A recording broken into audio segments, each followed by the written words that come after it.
I'm here on Dean's behalf for, I think, 3 reasons. The first of which is how impressed I've always been with his commitment and his connection to this community. I'm absolutely certain that every single person in this room has heard 923 times that his great-great-grandfather actually served on the original city council for Puyallup with Ezra Meeker. And if you haven't heard it 923 times, you now have. But it is actually emblematic, I think, of his commitment to this community and what it means to him and to his family and has for generations. Second reason would be the combination of a couple characteristics which I think are especially important in this day and age.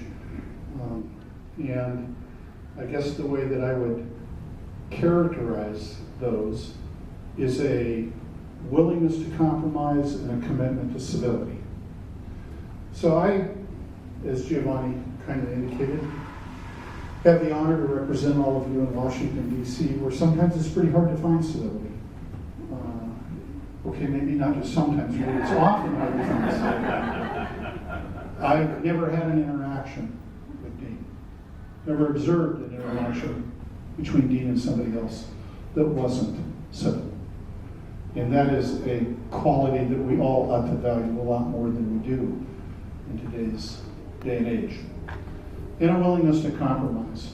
Look, here's the thing. Whether people want to hear this or not, I will speak truth to power. I work for you. You're the bosses.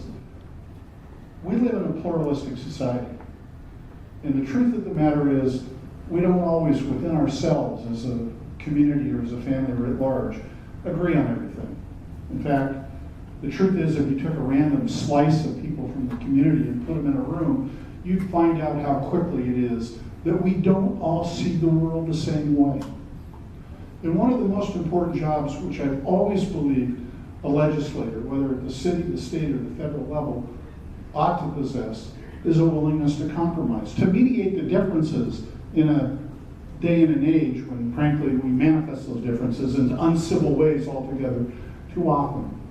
Dean is not only civil, he's willing to engage in compromise. And thirdly, since Dean is a former member of the Kickoff, I'm going to quote scripture. I have on my left shoulder a tattoo. It's a rose, and underneath it is my wife's name, Paula. As I like to kid, we're newlyweds. We've only been married 43 years. All right. And someday, on my right, yes, you're applauding. Giovanni knows Paul, that's why he's applauding. He's a good Italian. He's a good first generator. She's 100% though there, blue eyes. You remember that? On my right shoulder someday, I'm going to get tattooed the following. M6:8. That is, of course, Micah 6, book 8 verse.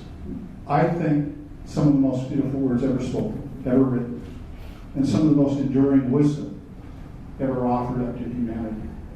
And it is, of course, the passage that says, when asked, Lord, what is it expected of us?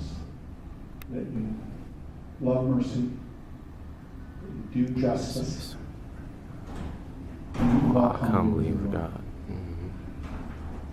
Humility is also in short supply in this society, and certainly among elected officials.